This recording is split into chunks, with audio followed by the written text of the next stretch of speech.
What up, world? King Clay checking in. And look, today on this beautiful Saturday, man, I just want to kind of come in and square some stuff away. You know what I'm saying? Because I'm a Louisiana native. I have experienced, you know, discrimination and all kind of things, in my home state. And since I moved away, I understand even more how corrupt and wicked, the Louisiana system is. So with me doing my little law research, I came across some things, the different branches of law, the different sections of law. But I came across C. Murder's case. And by me getting my feet wet in these legal readings and understanding the language of law, I see a lot of messed up things, especially in C. Murder's case. So I took the privilege of writing an article. The link will be in the comments, and then also in my bio, if y'all want to check that out and read it. But I'm going to just read a couple paragraphs. So it says, firstly, it's crucial to distinguish between Corey Miller and C. Murder. Legally, the docket should have recognized Corey Miller doing business as C. Murder. C. Murder isn't a gang alias or childhood name, but a business moniker adapted in the entertainment industry. Corey Miller is a multifaceted individual embodying roles as a man, son, father, brother, uncle, friend, and a positive figure in his life, in his family, and his community. I'm a big C. Murder fan. I'm not doing this because, he's one of my favorite artists. I'm doing this because it's right, and him being my favorite artist just kind of put that spark in me to kind of see, like, man, what's really going on? You know what I'm saying? Like, shout out to Johnny Domino and Ghetto Ways, you know what I'm saying? Like, just exposing the corruption that we have in our, civil service division, our judicial division. Man, it's all kind of corruption we have in Louisiana. Like, all our laws is backwards compared to the rest of the United States, the other 49 states.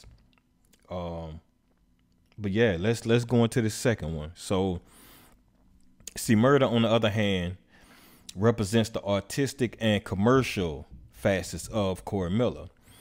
Examining Corey's presence at the scene, Hashim Smith's testimony underscores that C. Murder was in the DJ booth, and he said this twice on record, actively promoting his upcoming album. However, the testimony of Donnell Jordan, who informed Detective Nicholas about C. Murder's involvement, raises questions about the lack of immediate action that night.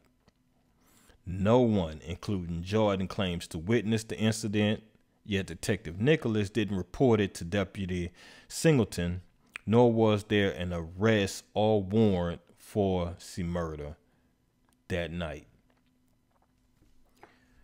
In the rest of the article, I go through a young lady, Denise Williams, that actually pointed out a whole nother suspect by his government name. Then we got this guy, let me see if I can find his name, Kenneth, who a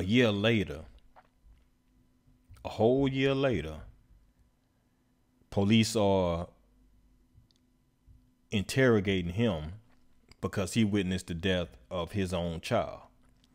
So he was a witness to his child's own murder, but all of a sudden evidence came up, something came up that he was at the club that night. You know what I'm saying?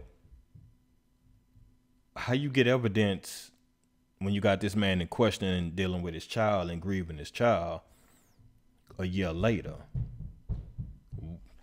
why this evidence couldn't been come up? Why y'all couldn't been call him in? You know, like, what kind of games they playing? Like, real talk, what kind of games they playing? You got a man in the police station after his child had been died. After his child died and he didn't witness this, trying to give y'all a statement about that, and then y'all come back at him with something that happened a whole year ago. How y'all even know he was there? Where that information come from?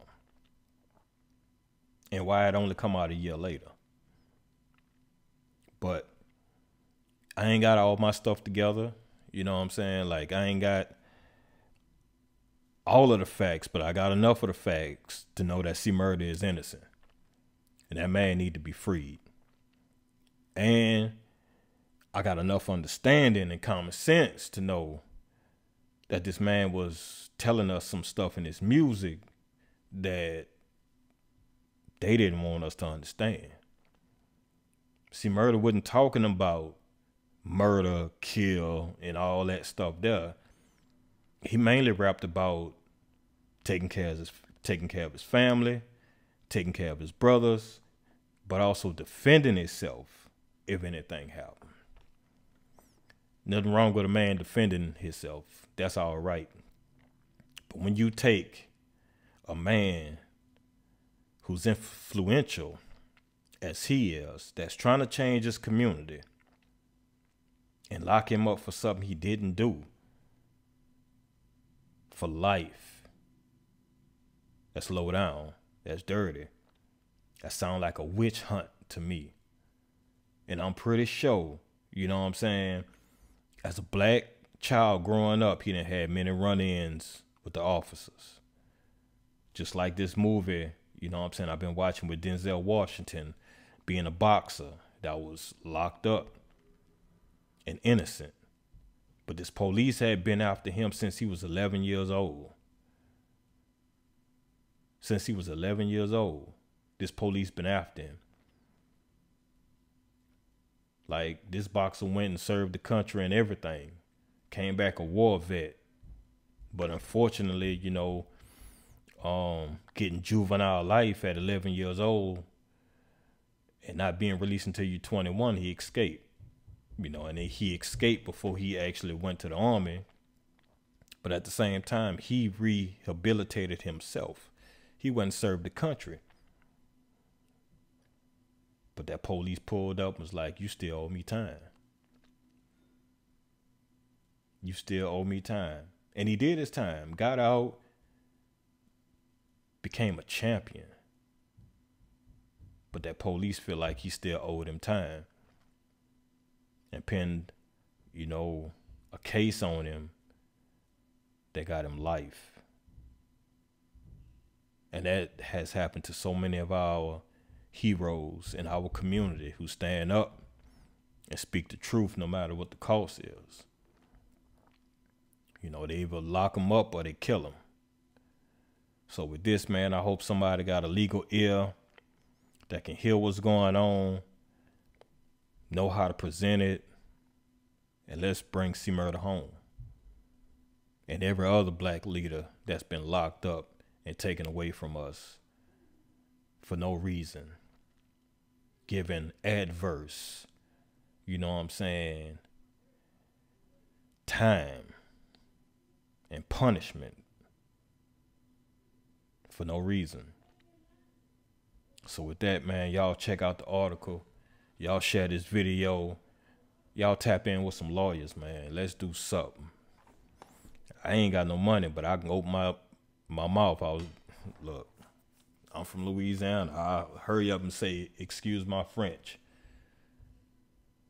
But we got to do something with our crooked state and officials.